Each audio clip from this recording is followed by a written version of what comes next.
Hello everyone, this is part 6 of What If Naruto Had a Hug That Changed Everything, and I hope you guys enjoy this video and to like, to subscribe, to share, and check out the playlist, to see more comment down below. Now let's start the intro. They call me a god. They call me a god. They call me a god. Join my membership, the perks are great. It's in the description. Be sure to like and subscribe, it gives me more motivation. Enjoy. After Naruto's little task, he walked back to Anko, who had been tapping her foot on the ground impatiently. When the blonde boy did show up in front of her, Anko nearly socked him upside his head, but since they were a little pressed for time, she decided against it. Took you long enough, Anko shouted, glaring at Naruto. Naruto averted his eyes. Yeah, sorry. Business I had to take care, and all that, which rather, he said nonchalantly. Seeing the infamous number 1, hyperactive, knucklehead ninja, Naruto Uzumaki act so melancholy, and not at all hyperactive, Anko softened her look and started to wonder what brought on such a change. Given the circumstances, asking such a question would earn her the dunce cap, seen as how QB was just here not too long ago. Pushing all of those thoughts aside, however, the brunette special Junin hardened her expression once again. Whatever. Look, we don't have any more time to waste. Kick it up a notch and try to keep up, kid, Anko said a little tauntingly, but before we go. Naruto looked up at Anko with a questioning stare. Take off that headband, she said. Naruto's eyebrow raised in confusion, and lifted his hand up to the headband in question. Why? What's wrong with my? Naruto began before he brushed his hand against a long gash upon the metal of the band. Or, God. Damn it, he shouted, before spinning the hair gear off of his person, I just had this thing polished. What the hell? Anko smiled. Hey, that's the least of your worries, kid. Just be glad that I told you about, or you probably would have been. She stopped herself in mid-sentence. Naruto stopped blaring at his slashed headband and looked up at Anko again. Huh. Would have been what, Anko? He asked with genuine curiosity. Nothing. Let's go, she said before vanishing in a flash of her Junin speed. Seeing Anko disappear, Naruto lagged around for a moment longer, seeing that Sakura had not left her previous spot in the far distance. Somewhere deep inside of him, he felt as though he did the right thing and felt a little lighter than before. Had to be done sometime, or another, Naruto thought to himself, before stashing the first headband that he had ever worn in his pocket for old time's sakes. He then vanished with his newly acquired, and highly intoxicating, speed. The moment that Naruto vanished out of sight completely, Sakura's legs finally gave way to her overwhelming grief, and crashed to her knees with the heart-wrenching notion that she had finally done it. She had destroyed and pushed the most important person in her world away. With tears still pouring down her face, Sakura began to shiver wildly despite the 80-degree temperature outside. The pink-haired Kunoichi slowly wrapped her arms around herself as she wallowed in self-pity. Sakura, Sakura, the voice of her mother echoed from a distance. Hey, Sakura, where are you? The other voice of her friend, Ino, followed suit. Sakura didn't respond. Not only did she not want to, but she also felt as though she hadn't the energy to shout back. She was just far too drained. When Mrs. Haruno came around the corner of the building that was behind Sakura, the pink-haired mother immediately spotted her little one on her knees, shaking like a leaf. Sakura, she shouted with unchallenged relief, before dashing over to her daughter. Hearing Mrs. Haruno not too far away, Ino ran to where she heard her voice, in the hopes that she heard right. Mrs. Haruno ran around to her daughter's other side, looking down at her, only to see her crying her eyes out. Sakura. Oh, my sweet Sakura, you had me worried sick, Mrs. Haruno said, before crashing to her own knees and placing her hands upon her daughter's shoulders. Sakura didn't bother to look at the woman who had the gall to touch her. Don't ever do that to me again, Sakura. What if something really bad happened to you? Mrs. Haruno exclaimed. Go away, Sakura whispered, before lifting her head to glare hatefully at her mother. It's all your fault. Mrs. Haruno flinched. What? She said, as she was very confused. Sakura's face changed from hateful and angry, to hateful and sad very quickly. It's all your fault. He hates me and it's all because of you, she said with more sadness. Now, it was just plain obvious. Mrs. Haruno suddenly found herself becoming really sad, herself. However, given the circumstances, she continued feigning ignorance. What are you saying? She said. Don't lie to me, you cruel bee. Sakura spat with her voice pitching to a whine and her nose starting to run. He was the best thing to happen to me, and you made me throw it all away. Seeing her daughter's tears become more fierce, Mrs. Haruno reflexible locked her daughter into a loving embrace. Sakura, I did what I had to. I hate you, Sakura said with spite.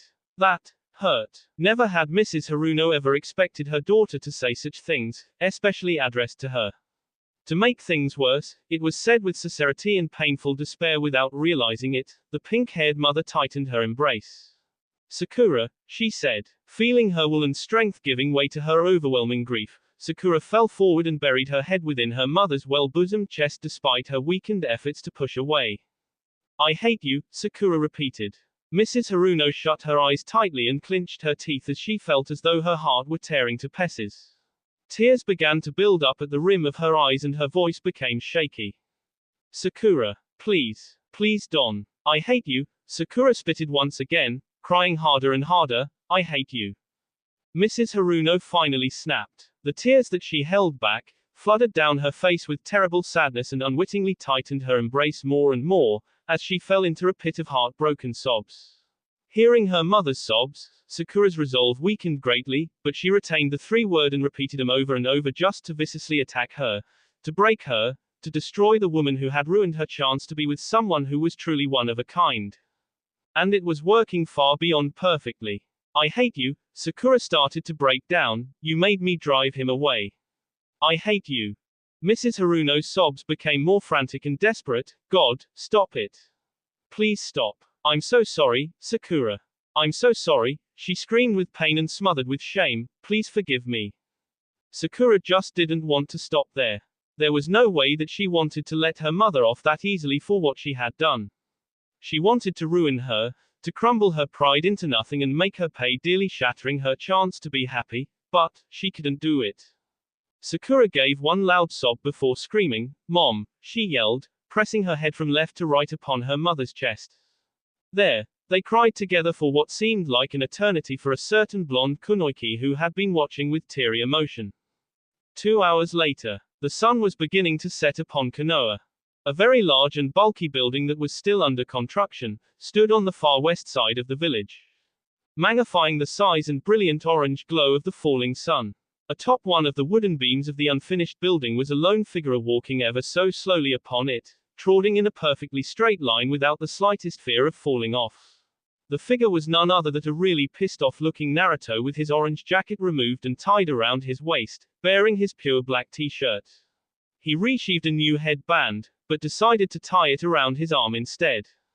I don't believe this, Naruto said to himself, as he continued his purposeless walk. Even now, they refused to accept it. Why? Unable to come up with answers by himself, Naruto unconsciously heard a familiar echoing voice ring throughout his head. Ignoring this at first, thinking that it might have been his memories acting on their own, Naruto kept his slow walking pace. Then, he heard it again, and immediately knew who and what it was. Before he realized, the young blonde blacked out completely and found himself in front of the cage of Kyubi no Kitsune once again. Not even flinching, Naruto looked into the cage. What do you want, Kyubi? He answered a little rudely, due to his foul mood. Kyubi's face emerged from the darkness. Kit, you should have known that you would have been wasting your time from the beginning. It's just not meant to be, the Yuko proclaimed. Naruto spit out of anger. I know, damn it, but still, they could have at least tried to hear me out. They're just too caught up in what happened 12 years ago. Well, what's done is done, Kit. Unless you are fully prepared to forsake it all, summoning me is not an option. Although it pisses me the hell off for having to say it, let alone think about it. I guess you're right, Kyubi. I just wish I could make them understand. Then you'd be attempting the impossible, Kit. Few can actually grasp the fact that destroying and sing is not my nature. To seek battles beyond par is what I live for. Naruto laughed. Well, whatever. There was a brief moment of silence until, so, Kit. You actually apologized to her. I still can't believe you did that. She threw your affections out the window, constantly lectured you like she was better than you in every possible aspect, and finally tore you a new one with her abundant byness. What part of that equation gave you the notion that she deserved an apology? Naruto's face blankened again at hearing this. Sakura, she must have really freaked out when I kissed her back then. I figured that's why she turned the next day. I feel so stupid to think that she might have been playing hard to get. Yeah, I guess that was pretty stupid of you. Not that I'm surprised, but. Go to hell. Kyuubi sighed, why do you keep telling me to go back there? The service was horrible. Naruto blinked twice, before chuckling happily at Kyuubi's natural sarcasm. You know what, Kyuubi? You're really something else. From all of the stories I've heard about you, none of them ever said that you'd be such a kick to hang out with. Kyuubi was silent. Quote. I still hate you, the fox said bluntly. Naruto laughed again, before straightening himself. All right, fox. I know you didn't call me here just so we could talk over a cup of tea. What do you want? Yes, of course. Well, as you have probably been able to figure out, you've been experiencing a few changes. Naruto nodded. That would be an unexpected side effect of the summoning pact, Kit. You may have noticed that you've become faster with sharpened senses, correct? Naruto smiled widely. Oh, hell yeah. It's so cool. I feel like I know the world around me a lot better. Downside is, I keep hearing the attacks of even the smallest, most insignificant bugs. Yeah, you get used to that. The point is, now that the Jinkyuriki summoning pact has been sealed, my incredible senses and more of my power are now yours, Kit. Oh ho ho ho yeah. So that's the power that flows through me. Very nice. But, wait, I have a question. How could all of that happen? Why so much for one accident? I've figured that one out already. When your F was torn in that crevasse, the power that I had poured into you at that moment, coursed its way to the wound for some emergency healing. Combined with the fact that I myself, poured even more of my chakra to heal your wound quickly, further classifies it all. Understand, Kit? Yeah, I do. Kyuubi blinked. Wow, you do. Holy crud. Could it be that another side effect of the pact has made you a, dare I say it, intelligent life form? Will wonders never cease? Naruto scoffed, before a huge smile came across his face. Who cares what other side effects it has? I'm stronger and faster now, yeah. Kyuubi rolled his red eyes. Yeah. That's very awesome and whatnot, but that's not the only reason I called you here. Naruto's smile vanished as he stared at Kyuubi with piqued curiosity. Okay. Kyuubi's eyes dimmed. Kit. For the sake of you, me, and all that is pure and sacred in our humble blue planet, please. Change your goddamn clothes. Naruto looked down at his garments and tugged at them. What? What's wrong with my clothes? What's right with your clothes, Kit? For God's sake, you look like a mango with eyeballs. You have no idea how humiliating it is to be the demon with a vessel who couldn't dress properly to save his life. Just go home and change into something that's right. I forgot, that's all you have, the same brand of the same clothes. Pathetic. Oh stuff it, Fox. My point is, get to a store or something to change out of those Deetsley rags. Oh, and, Kit. What now? Watch your step. Out of nowhere, Naruto found himself on the plane of reality. Unfortunately, his right foot was looming over the very edge of the building that he was walking on, and it was a long way down. As Naruto slowly began to teeter off of the edge, the most comical of surprised looks that he has ever plastered on his face came into play, before he immediately stopped himself by effortlessly pouring chakra into his feet to stop his death drop, standing horizontally on the flat end of the wooden beam. Naruto sighed in exasperating relief. Man. Things have really taken a turn in the last 12 hours, he said to himself.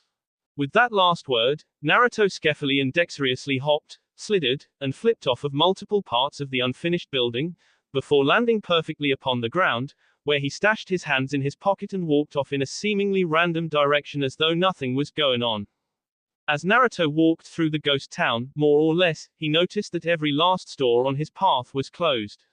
Houses were locked tight, shops were barricaded, everything was on lockdown. Thanks to the Junin Council, however, Naruto was no longer in the dark about why people had fled within their homes, but it certainly didn't make him feel any better about their final decision. It disgusted him. Geez. Well, I guess there's no use fussing over it. I'll just go to my store and pick out some new threads. Maybe QB was right, in a heartless, asshole sort of fashion, but whatever, the blonde kitsune thought to himself, before walking up to a building that didn't seem to be closed at all. Walking into the building without hesitation, Naruto stopped to look at his surroundings and wasn't surprised in the slightest to see the store empty, but it was still a lovely convenience for him. As he continued to look at all of the things that he had suddenly gained a new interest for, Naruto was suddenly greeted by an excited female voice. "Oh, Naruto-kun, please come in," the voice enthused. Naruto plastered a tired yet somehow satisfied smile on his face when he walked further into the store to be greeted by a beautiful clerk. "Hoi, Yoshana-san," Naruto greeted with a simple wave. From around the corner came a young woman who was in the age range of her late teens. Her blue hair was cut short at the back, save for the side bangs which delicately hung over the sides of her face. Her eyes were a bit on the rounded side with deep and attractive brown pupils. Her face was slender and not at all bulky. She sported an petite, yet fit and defined body, with the curves in all the right places. Her skin was silky smooth with a dark tone to her skin, a perfect light tan. She wore a smooth, black leather jacket with a plain white shirt underneath which exposed her well-toned mid-drift. An attention-grabbing blue short skirt complemented her curvy waist, while exposing her long and nicely built legs. She wore simple shin-high boots. Cupping her hands together, Yoshana greeted her favorite costumer with a beaming smile when she approached him. "Are you looking for something in particular?" she asked politely. Naruto looked around and quickly noticed that the store had almost been cleaned out. "Well, damn, I was, but it looks like everyone in the village beat me to it." "What happened here?" Naruto said. Yoshans frowned. "What's that supposed to mean? You think that I can't get a decent clean every once in a while?" she asked, putting her hands on her hips. "Exactly," Naruto answered. Yoshana slapped her forehead and laughed. "Typical Naruto-kun. So what are you looking for anyway?" she asked, trying to keep the gravy train rolling. Yeah. Before I answer that, you need to tell what brought on the Mondo cells. I never seen this place look so empty," Naruto exclaimed. Yoshana turned around, signaling Naruto to follow her, which he did. It was a crazy day. Costumers, ninja and civilian alike, came storming into my shop out of nowhere. Most of them just came, grabbed several weapons, supplies and of ninja gear and simply left. But what really hooked my attention was that several Junin and Chunin came here as well. I've never been so swamped in my life. Of course, things have taken a major slowdown, so here I am, wondering why the hell I was complaining about getting said when it's the only other thing I know what to do with my life, she said. Naruto's face fell. "Oh. Well, I think I can explain that little pest with the mark on my body," he said nonchalantly. Curious as to what Naruto was saying, Yoshana stopped and turned around to face him. When she saw what he mentioned. "Oh, you mean the QB," she said, knowingly. Hey. Surprised. "Well, let's just say that Naruto calls this his store, for a reason." Winking face. Now, Yoshana saw what Naruto was talking about, but also noticed how worn and torn his clothes looked. "For the love of pie. You look like hell, Naruto-kun," she exclaimed while looking over Naruto's entire form intently. "We need to fix you up with some fresh new clothes, hun." Naruto smiled. "Yoshana-san, you read my mind, which still frightens me to this very day," he said. They both shared a hearty laugh, before Yoshana guided Naruto to the clothing aisle. "Come on, Naruto-kun. Because you're my favorite costumer and you're in serious need of some clothes, it's on the house today." Next day, things have started to simmer down amongst the people of Konoha. With the dreaded anticipation of QB's attack dissipating, due to the massive no-show of the demon, the people slowly but surely crawled from their holes. The majority of businesses were slower to pick up off of the ground, however. But one of the places of business, the barbecue restaurant to be Persis, was having a grand old time keeping up with the constant orders they'd been receiving. At the restaurant, 4 of their regular costumers have arrived, due to the complaints and demands of the portly one of the group. It was like things hadn't changed a bit. Team Asuma had sat down for a hefty serving of delectable meaty goodness. Of course, 3 of them were taking their time enjoying their food, the other was scarfing it all down like it was nothing, literally, nothing. Asuma stopped eating and looked at his student with a blank face. Honestly, Chuji, to this very day, I wonder why you haven't SD of food poisoning or something like that, he said. As though Chuji didn't even hear the guy, he continued to inhale the food before him, as it quickly vanished. More. The chubby shinobi hollered. Common right up, the cook of the building responded happily from the other side. 7 orders of barbecued ribs and fish later, for Chuji at least, Ino rose from her seat, catching the attention of Asuma and Shikamaru. Ino, Asuma said with curiosity, what's up? I need some action, she said bluntly. Hearing those words, out of complete misunderstanding, Chuji poked on a piece of meat that he was devouring, due to the apparent shock that coursed through his head at hearing his teammates' words. Swallowing hard, Chuji saved himself from an ironic demise and stared at Ino. What? I was talking about going on a mission or something. Any one of you wanna come with? Ino asked. Shikamaru sunk in his seat. HN.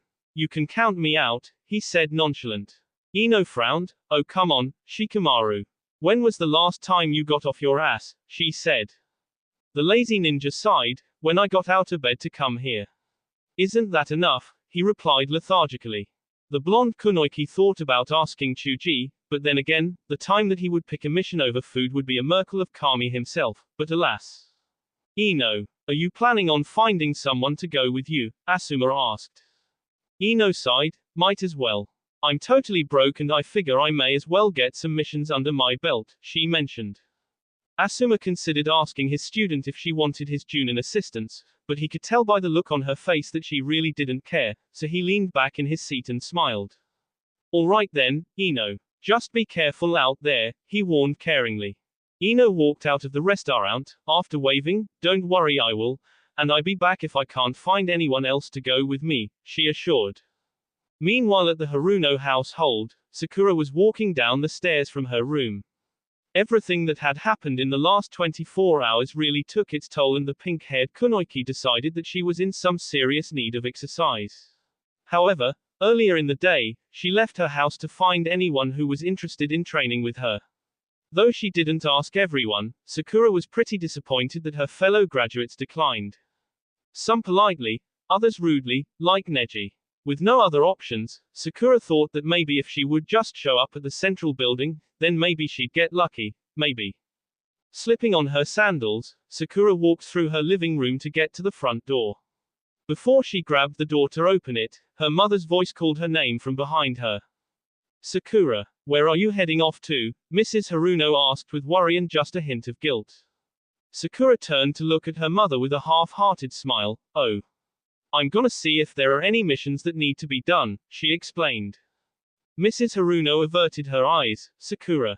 I know, Mom. I know. I'm sorry too, Sakura interjected. Sakura and her mother never got a chance to talk at all, due to the exhaustion she suffered after the whole ordeal with Naruto and the hate that she felt for Mrs. Haruno at the time.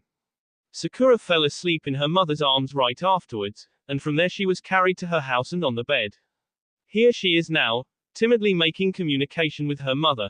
I didn't mean all of those things I said to you, Mom, Sakura said with shameful tears building up within her eyes. Now that she thought more of it, Sakura felt like her mother was only trying to look out for her the best way she knew how, to be the best mother that Shush knew how to be, and she said that she hated her. In a sense, Sakura felt rotten.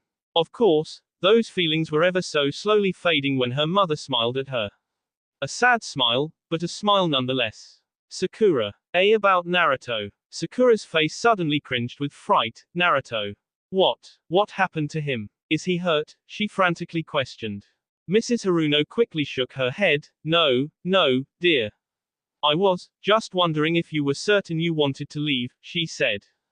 Sakura's facial expression relaxed, before she raised an eyebrow in confusion. Well, you see, I figured I should invite him over and I did. You what? Sakura exclaimed. You invited him here. Mrs. Haruno flinched back, not expecting such an outburst from her daughter. Why yes, dear.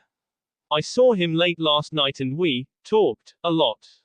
I never felt so horrible about myself in my life. He's such a sweet boy. A little on the hyper side, but he's sweet. He told me that he knew why I treated him the way I did, and that he didn't blame me, nor did he blame anyone in our village, despite the pain that he felt. She explained. You invited him here, Sakura shouted, as though she never heard her mother's words. How could you? I'm not ready to face him. Why did you invite someone who hates me over here? Sakura, you should know that. I have to get out of here, she yelled again, before busting through the door, running as if trying to escape the plague. Mrs. Haruno's mouth was left hanging about with the unfinished word she had not the chance to utter. Maybe I should have just told her that he respectfully declined my offer anyway, she thought. At the central building, the Hokage's dorm to be exact, Sarutobi was filling out papers. Typical. I just had to say yes. Oh, sure, I'll replace the Yondaime and take the job. Evan Howell probably croak of old age due to the stress of putting on a smile when someone walks in my office so I don't look like a jackass. What the hell was I thin? Sarutobi was pulled from his thoughts when a young female voice called out to him. Hokage-sama. The aged Sandaime immediately plastered a fake smile on his face. Yes. Oh. Hello Miss Yamanaka, he said. The blonde female stopped at the foot of Sarutobi's desk and bowed respectfully. I'm here to see if there are any C or D rank missions available, she said simply. The aged Hokage reached under his desk and pulled 2 up-to-date mission scrolls and set them promptly upon the desk. He was about to roll them forward until something caught his eye. Ino, you haven't a partner? He asked uncertainly. It took her a second, but Ino quickly realized that she was alone and she knew about the policy of teamwork. Oh, no, I don't. Before she could even finish that sentence, the door creaked open again. Out from the door came the pink-haired figure of Sakura Horno. Sakura, Ino said a bit incredulously. Ino, Sakura repeated with the same response, what are you doing here? Before Ino could answer, Sarutobi stepped in. Excellent. Looks like you've found yourself a partner for your mission, Miss Yamanaka, he said with a small smile. Ino and Sakura looked at each other and a small part of them wanted to protest, until they remembered that if anyone was present at this time, then the help would be accepted. So they shrugged it off. Fantastic, Sarutobi began, now let us see just what we have here. Once again, another creak of the door. The figure who walked from it was that of an unfamiliar person to even Sarutobi. Ino and Sakura looked back to see a person who looked perfectly suited for battle. The person wore a loose, collarless blood-red jacket with a black muscle shirt underneath. The shirt, itself, had several white bandages tightly but comfortably wrapped around his abdomen. Black loosened pants with blood-red colored streaks down both sides of them, covered his legs down over the ankles. On his feet were the same styled shinobi sandals, only 10 shades darker. His hands were protected with black, fingerless, hand-plated gloves. Lastly, he wore a Konoha armband on his left arm. All eyes were on the mysterious person whose eyes were shadowed by his grown-out, shaggy, but tamed blonde hair. The figure walked right in between the 2 females, as though he were not aware of their existence and spoke with a voice that hey too familiar to ignore. Hey, old man. Got any missions up for grabs? The guy said. Hearing the voice, both Sakura and Ino's eyes widened as they came to an immediate realization. Naruto, they both thought in unison. Looking at him a little closely, Sakura found herself blushing madly at how handsome Naruto looked, now. He had grown his hair out more, and rid himself of that ridiculous orange-colored jumpsuit. Of course, she immediately turned her head away to conceal her blush and smiled very nervously. What the hell, Sakura? Why are you losing it like this? Why does Naruto-kun look so? Char. He's so hot. I'll drop his pants down if it's the last thing I do. Ino was having similar problems. She too found herself heavily infatuated with Naruto's new look. Thing is, the moment she realized that she was ogling at the blonde, she turned away and started to hyperventilate unintentionally. Oh, God, Naruto. I've never seen him so. Damn, he's. Oh, God. Sarutobi laced his hands together and smiled almost wickedly. Aha. Ino Yamanaka, Sakura Haruno, and Naruto Uzumaki, a fine team indeed, he said. His surrounding finally hit him. Naruto shot his head to the left to see Sakura, to the right to see Ino, then back down to Sarutobi. Naruto's eyes dimmed to an almost threatening shade with a look simply screamed, "Don't pit with them, god damn it." Before any more negotiations could be made, another creak of the door entered the fray, snatching all of their attention and revealing Anko Mitarashi. "Lord Hokage, may I have a word with you, ABO? What are you three doing here?" she said, eyeing all of the genin, mostly Naruto. Sarutobi's smile became wide and vivid. "Well, seeing as how everything seems to be falling into place," he said, as he reached under his desk again and pulled out a B rank mission scroll. Anko took one look at the scroll and widened her eyes with slight fright. "Oh she. Anko, would you be so kind as to be these genin's Junin squad leader for an important B rank mission? It looks as though they could use one," he asked with that smile never leaving his face. All at once, all at the very same time, the faces of Naruto, Sakura, Ino, and Anko changed into an irritated squint. "Naruto, this can't be happening to me. X. That will be all for this video. Be sure to like, subscribe, share, and comment down below for more videos. Goodbye."